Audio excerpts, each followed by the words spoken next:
Кристина Капранова в отборното състезание. Освен, може би ще видим в финала на топка, не може би, ами със сигурност с тази висока оценка. Да, което би ме изненадало мен лично, защото топката, която изпълни, беше много лоша, доста лошо изигра топка, но да, получи относително висока оценка. Не можахте да я видите, но не сте загубили особено. Нека така да обобщим представянето на Капранова. И другата висока оценка над 26 е на Рудалова, ветеранката в отбора на Беларус, която се позагуби миналата година. Отново се връща след оттеглянето на Ина Жукова.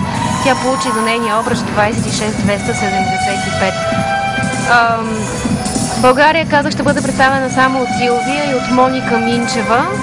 Двете ще играят по 4 съчетания.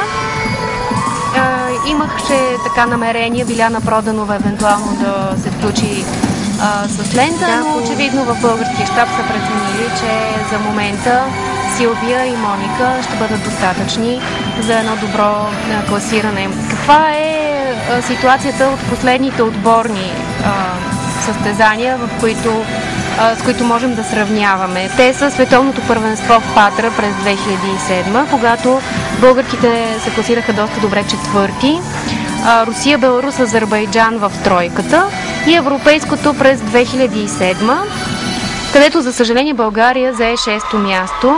Отново рускините, разбира се, шампионки. Едва ли това изненадва някого. Украйна и Азербайджан.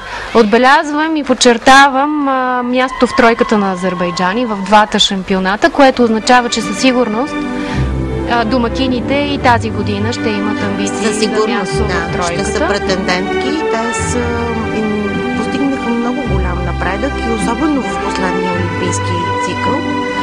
В индивидуалната надпревара, почти във всяко голямо първенство се борят за тройката и за медал.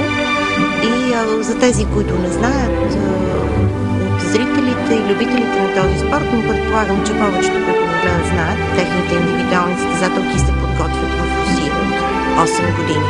Ще имаме възможност да видим и тях. Сега от представителките на Азербайджан игра веднага след Силвия Митева